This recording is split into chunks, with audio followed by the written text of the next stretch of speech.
Hey guys, Casey here. So this video is not meant to replace the instructions for the Max Jack car lift in any way. What I wanted to do, I wanted to show you how the lift arrives, what it's like unboxing it, what it's like setting up. I covered kind of the high points of the setup, the things that are going to eat up the time. This thing took me about a day. I did it over a couple of days, but it took me about an 8-hour day in the shop from arrival to unboxing to having it installed. And that's if you have all your stuff lined up ready to go. It's pretty involved, but I intended this video to be handy for somebody who's considering buying one of these lifts so that you know what you're getting into. I like to put out videos like that. I think it's a great lift. I'm really happy with the purchase. This is not meant to sway you one way or the other. It's just meant to kind of show you what you're gonna be in for if you buy one of these. So without further ado, let's get into the video.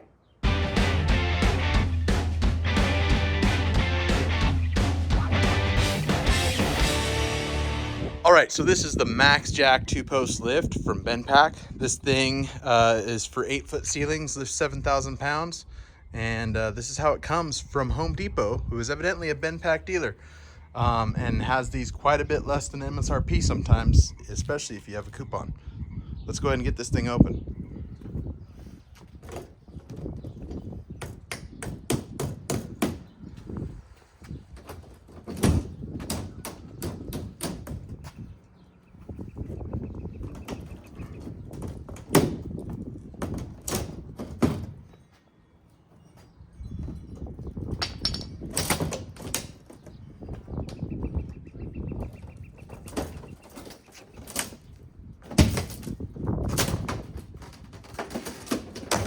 All right, and here's what it looks like once you get the crate open. As you can see, we've got both of our posts, our power unit, some instructions, and I'm guessing the arms are down underneath. Let's get the sides off. All right, so with the sides down, we can get a better look here. We definitely have 2 posts. Our arms are underneath, power unit, a couple of covers. I'm not sure if they cover the top of the posts or what. We got these handles here. Those are the handles for the power unit, some instructions. The posts themselves are bolted to the pallet that it's in, or the crate, I guess you would call it. Looks like just on the ends and then kind of locked in place on the opposite sides. This thing's pretty sturdy. I mean, the pallet was beat up, as you could see, but it looks to have arrived in pretty good shape, so that's good.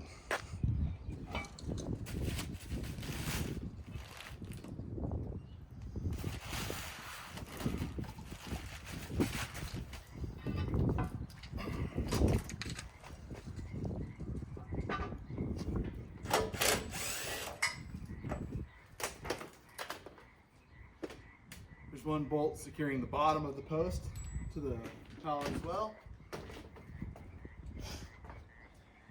And these things aren't light. They're light enough. You don't even have to get an engine hoist out. Get them off the pallet.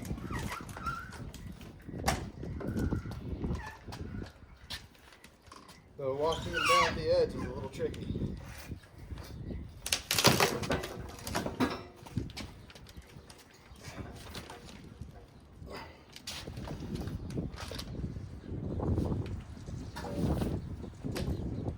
Have it. That's pretty much the pallet disassembled.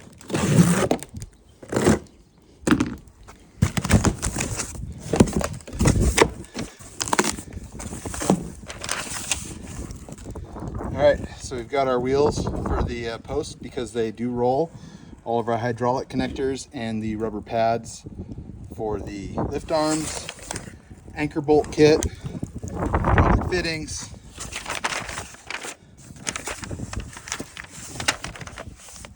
and a checklist.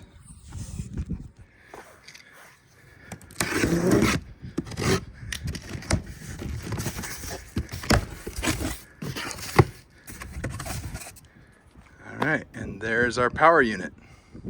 All right, so the first real step after you get everything unpacked, I've got some wheels mounted and some handles mounted to my lift post just to make them a little bit easier to move. It's really basic stuff. You throw a bolt in there and you snug it down. Nothing to it, so I didn't bother to show it on camera. But you want to take your post and you want to very carefully lay it down on the ground. And then when I did mine, I used a 2x4 up on its end. It's a little unstable that way, so be careful. Don't squish your toes or your fingers. But essentially you're doing this because you need to take and slide the lift head all the way down so that you can access your hydraulic cylinder. And I'll get the camera up and show you what this looks like from up above. But you need to do this so you can put the fittings in the hydraulic cylinder so you have something to pump hydraulic fluid into. All right, so once you get the head up, it exposes the hydraulic cylinder. You kind of have to pull the cylinder down as you're pushing the head up, or the cylinder will just kind of ride up the lift with the head. Once you get this out, you can just basically lift up and fish this thing out. You got to kind of tilt it a little bit to clear the base plate and slide it out of the way. Mine is dirty because I already drilled my concrete anchoring holes. So once I get the cylinder out, I'm going to take the time to clean up all the concrete dust on this thing before I put it back in.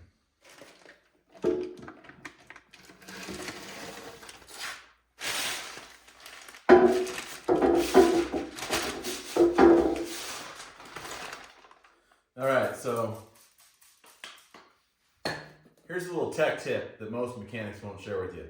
Tech tip, roadkill zip tie moment, dirty little secret. I don't know what you want to call it. I use my old drawers anytime I need to wipe anything down that's dirty. You know, once they get full of holes, you can't wear them no more. Your wife will make fun of you. So I use them for rags out in the shop. And I'm not alone. All mechanics do this. It's a little known secret. But if you go on the dark corners of the dark web, the deep state, they'll tell you the dirty draws are the best way to clean any surface. That's right. So if you've ever had any work done by any mechanic at any shop anywhere in the country, United States, you name it, they've used their dirty drawers to wipe down your stuff when they're done. It's just a fact. Can't avoid it. So spending money on rags is for suckers. Remember that. Take it to the bank. All right, once you get your hydraulic cylinder out of the lift, you want to take a 6mm Allen key and remove this shipping plug that they install. And just to keep the residual hydraulic fluid from leaking out all over your lift and your crate and everything else. Once you get that out of the way, I can take a little blue shop rag, a little bit of brake cleaner, get the rag nice and wet, get a corner of it, you know, and then get inside this hole and try to clean the threads as best you can. You're not going to be able to get this one super clean. I don't like to use Q-tips for stuff like this because that gets the little cotton strands everywhere on the inside. But you want to get the threads as clean as possible because they give you a Teflon sealant. And this hydraulic stuff's at pretty high pressure. So you definitely don't want to have dirty threads. It's a good way to get a leak. All right, once you get your threads clean, you want to go ahead and assemble your fittings for the hydraulics. You want to get on hand a 3/4 inch, 13/16, and 7/8 inch wrench. And then you're going to start this fitting into the bottom of the ram here.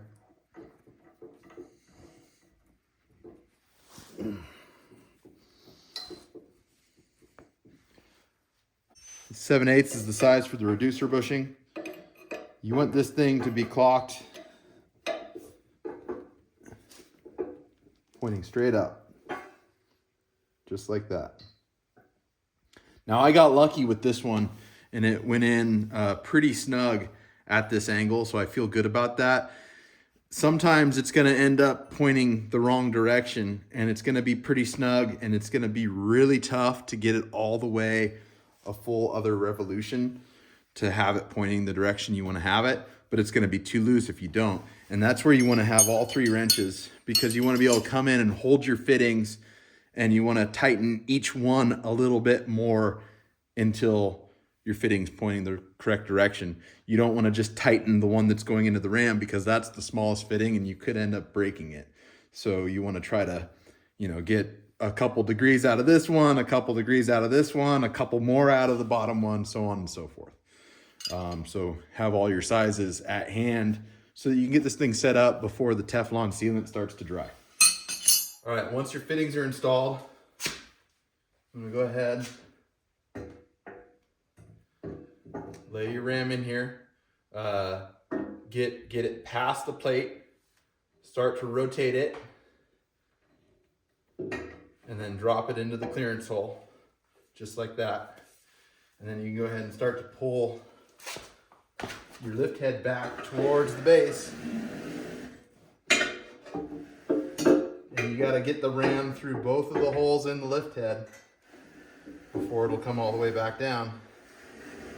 But you go ahead and slide it all the way down until it seats.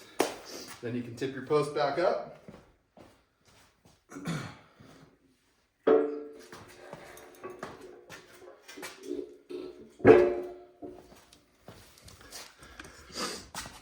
And one hydraulic fitting installed. All right, once your fitting's installed in the ram's installed back in the post, you want to flip the post over onto its other side. Using a 13/16 wrench, you want to get your male quick disconnect fitting, put more of the Teflon sealer in it, thread it on, and then we're going to use a 30mm deep socket. We're going to hold our fitting from spinning with the wrench, and we're going to snug up our quick disconnect fitting.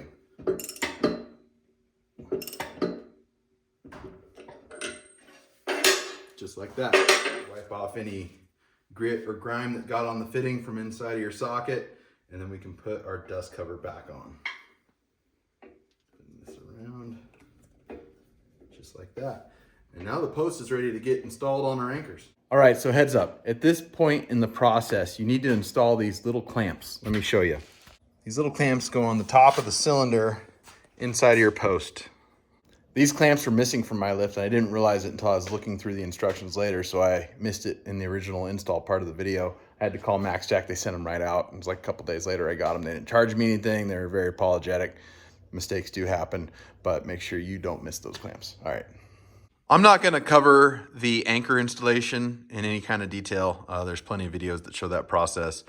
Buy, borrow, or rent yourselves a good SDS Plus hammer drill and get a really good quality bit like this Milwaukee 4-flute carbide bit. This thing cut all 10 holes without any issues at all.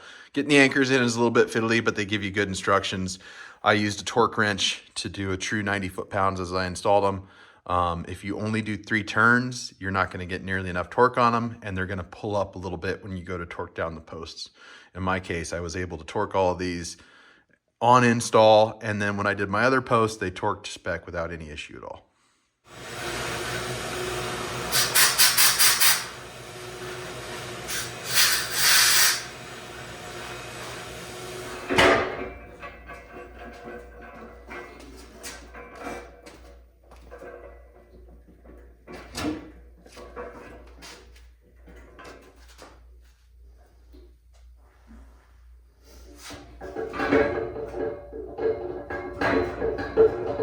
All right, so once you get your post positioned in place over your anchor holes, you want to get some kind of level.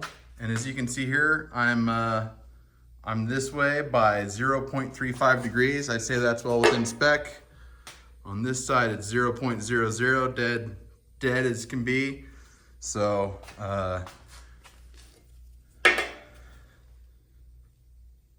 it's saying half a degree. I mean, that's just the margin of error, it looks like. 0.4, 0.45. They give you shims that can slide underneath the plate before you put your bolts in if you need them, but in this case, I think I'm going to call that good enough. Once you're satisfied with the level on your post, go ahead and throw your bolts in, run them down finger tight. All right, so I can't actually find an install torque spec for these bolts anywhere in the instructions. I found that kind of odd. But the install torque spec on the anchors themselves is 90 foot-pounds. There are 24mm hex on a 16mm grade 8.8 bolt. They can go all the way to like 150 foot-pounds, but I don't know if the anchors can handle that. So I'm going to torque these to 90 foot-pounds in 3 equal steps, starting at 30, 60, and then 90. I'm going to work in a crisscross pattern from the most critical, which is the far back. Then I'm going to go up to the front corner. And then I'm going to go across to the opposite front corner. And I'm going to go caddy corner to the rear.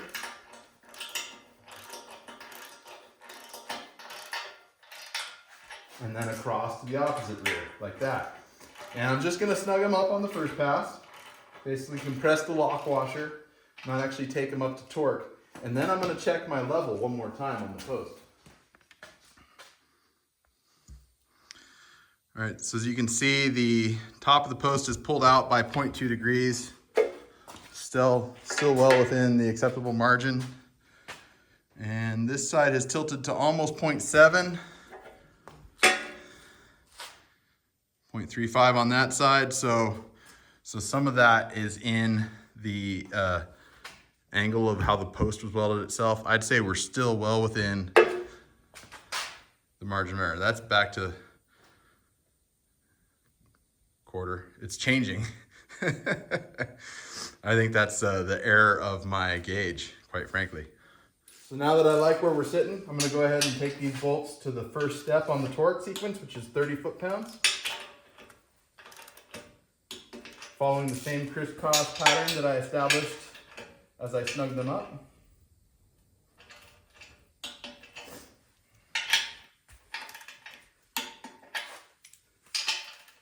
Just like so.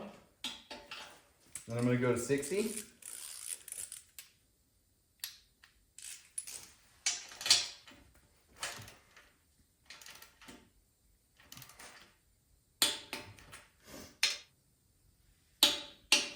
And then I'm going to take it up to 90.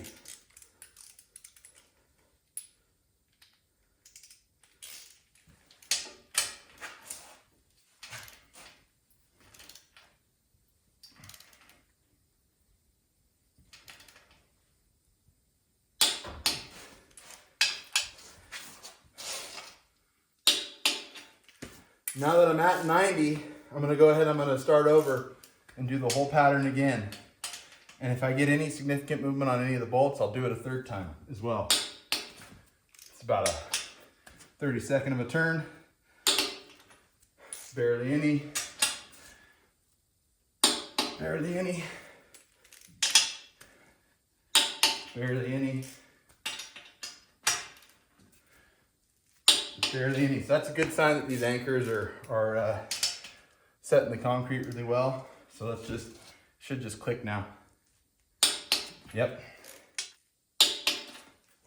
And I feel really good about that install. Double check our post at 0.25, 0.35, 0.45, 0.35. I'm gonna call that good. All right, so installation of the safety lock mechanism can be a little bit fiddly, especially when you're trying to shoot a video and do it at the same time. So what I found works. Go ahead and put your pin through your first spring. You need to kind of bend the legs of the spring like so and get your pin started, just like that. Then you take your safety lock assembly. I like to work from the bottom up. Go ahead and get it through like so. Before you press it all the way in, you want to fold this leg of the spring over the pin because that's what keeps that safety lock in place. Go ahead and press the pin the rest of the way through. And now you can back it off just a little bit, leaving the spring in place. Go ahead and grab your other spring, pre-bend it just a little bit, press it in, and then press the pin through, just like so. Go ahead and get your E-clip and just pop it into place. And then, as you can see, this is now under spring pressure, so it'll lock automatically as the lift head goes up.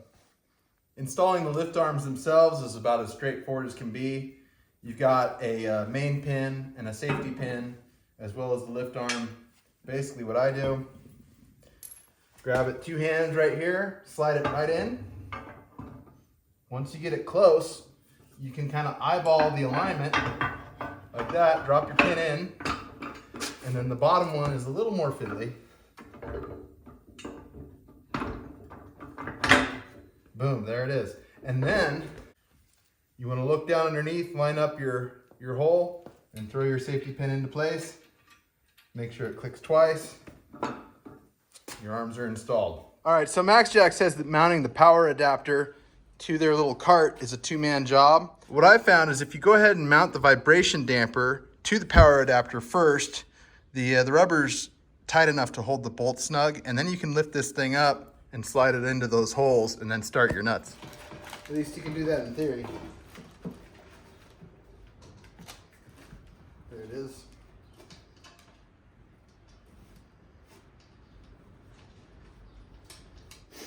And these bolts and nuts have a 12mm head on them. So make sure you have your tool in your pocket before you start. Here.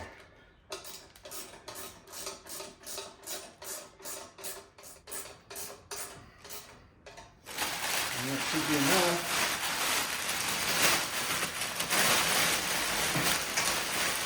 Yeah, just take the load off the reservoir.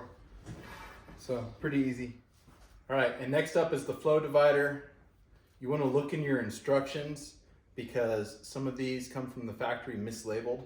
They give you a couple of diagrams to make sure which unit you have and whether or not you need to disregard the labeling that's on there or whether you can rely on it. So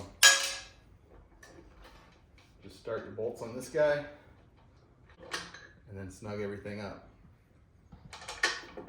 All right, plumbing up the hydraulic power unit. Go ahead and get some of your Teflon sealant on the NPT to AN style fitting, and that's going to go into the in port on the flow divider up top.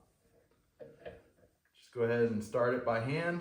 Now, this is the port coming out of our pump, so we want to aim this port at that port as best we can. And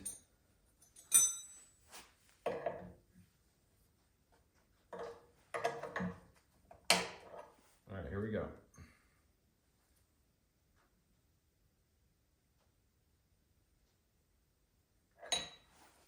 Good aim right there. The other fitting is a straight thread, and then it's got a little O-ring washer and nut deal to seal it in. So we're going to thread that in by hand.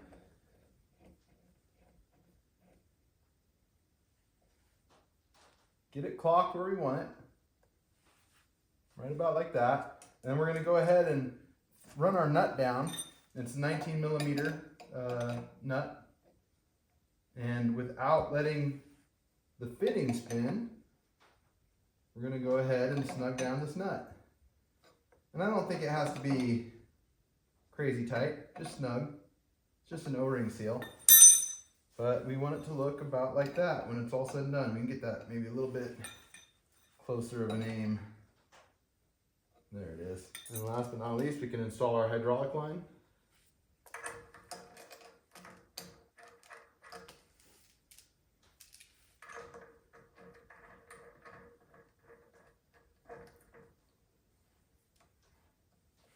And I can see now that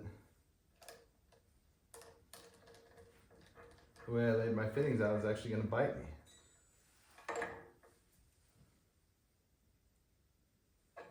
So on second thought, we're going to bring this one almost straight down. And that one's probably pretty good. Well, we can go a little further.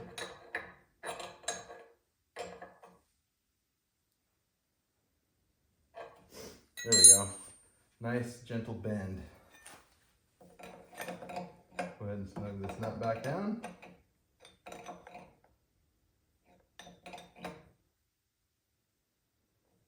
Nice and snug. Go ahead and snug up our AN fittings. All right, so if other parts of this install have been fiddly, this is the most fiddly so far. I went ahead and installed the quick connect fittings onto these hydraulic lines.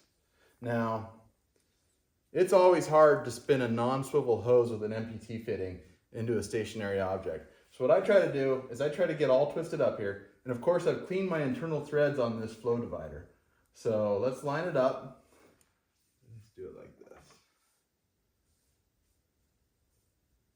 There it is. Oh. There it is.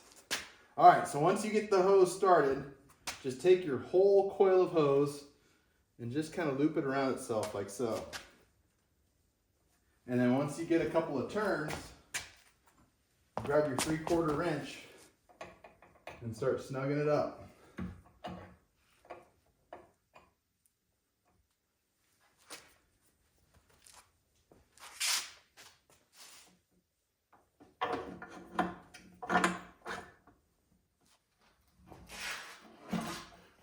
that's the power unit fully assembled.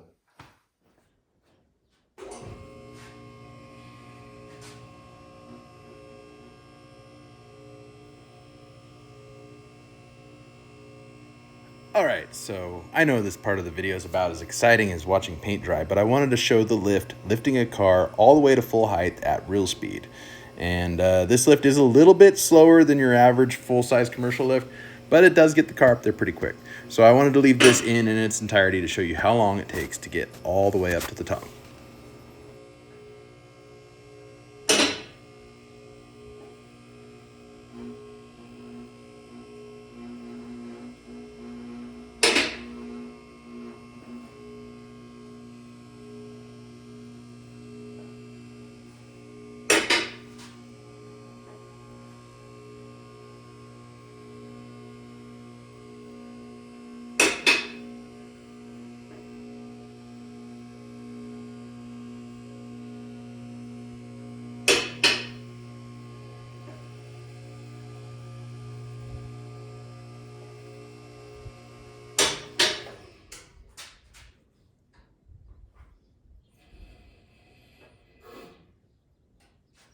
All right, so there we have full lifting height of the car. I'm 6'1".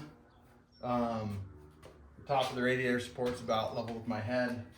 I've got about 6 inches to my my next fluorescent light up there. So that's the height. Max Jack sells a special creeper that is double adjustable. Both the seat and the back angle are adjustable. This is not the Max Jack creeper. This is a Craftsman creeper that is discontinued, but it's the same exact thing. And as you can see on this thing, if the car at this height, I can reach up just like I would on a full-size lift. So it's pretty handy. It gives you, you know, obviously bench pressing a transmission up on a creeper like this is going to be tricky. You're going to need some sort of modified transmission jack. But, you know, with an 8-foot ceiling, all you can do is what you can do. So, so far I'm pretty stoked. This thing was a pretty easy install. Packaged well, no real damage to speak of, just a little couple scratches here and there. Went in easy.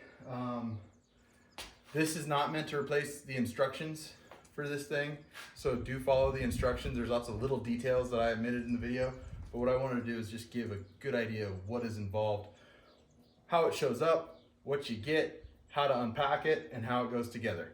And it took me, all told, about a day. I did it over a couple of days, a couple hours here, a couple hours there, but all told it was about a day. All right, thank you so much for watching today. I hope you found this video helpful and informative. If you did, be sure to hit that like button, comment, and subscribe to the channel too if you feel like it, because that really helps me out. This Mustang on the lift is about to get a spec chassis from Roadster Shop. So if you stay tuned to the channel, you'll see some of that here. Anyway, thanks again so much for watching, and we'll see you on the next one. All right, thanks.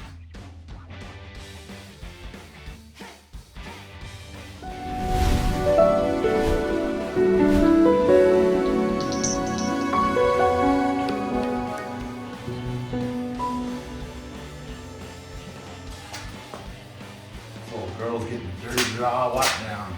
It's gonna be clean now.